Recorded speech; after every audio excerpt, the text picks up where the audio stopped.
Bom dia, amados. Que a graça e a paz do nosso Senhor Jesus seja contigo e com a sua família. Glória a Deus, aleluia.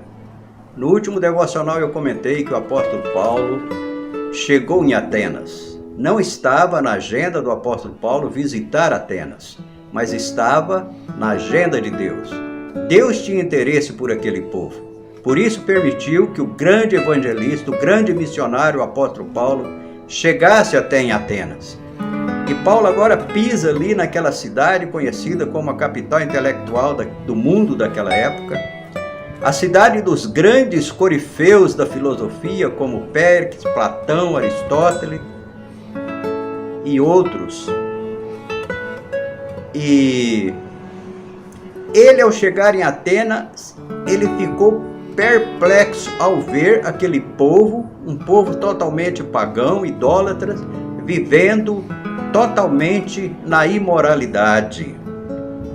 E ele então começou a falar de Jesus nas sinagogas, nas praças, nos aerópagos, e ele não perdia tempo. Por isso, quando ele escreveu para Timóteo, na sua segunda carta, no capítulo 4, ele alertou Timóteo para que ele não perdesse tempo, que ele pregasse a tempo e fora de tempo.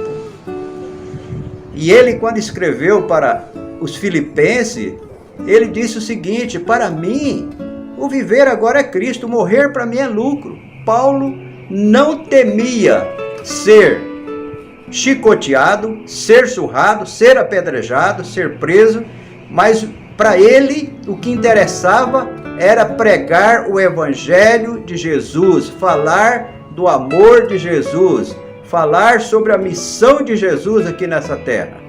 E ele não temeu em ministrar a palavra, em pregar Jesus para aquele povo, naquela cidade idólatra.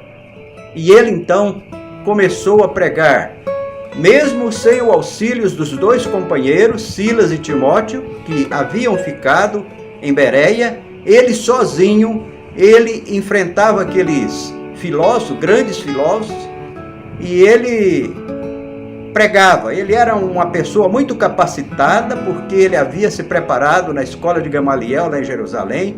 Ele, ainda muito jovem, falava 4 línguas, ele falava o hebraico, o aramaico, falava o latim, o grego. Ele era uma pessoa muito capacitada e por isso ele não temia, falar de Jesus para esses intelectuais.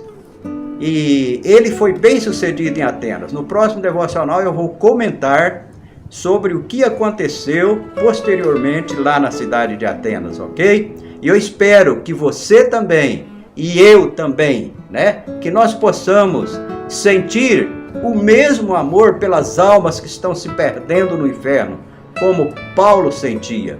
O apóstolo Paulo, o objetivo dele era ganhar almas para Jesus, era resgatar almas que estavam se perdendo no inferno para Jesus Cristo. Ele queria que aquele povo fosse salvo eternamente, conhecendo a missão e o amor incondicional que Jesus tinha por cada um deles. Que nós possamos também sentir esse amor ardente pelas almas que estão se perdendo. Ok? Que Deus nos abençoe, que Deus nos ajude. Que Deus te abençoe abundantemente em todas as áreas da sua vida. Um beijo no seu coração. Fiquem todos na paz do nosso Senhor Jesus. Amém.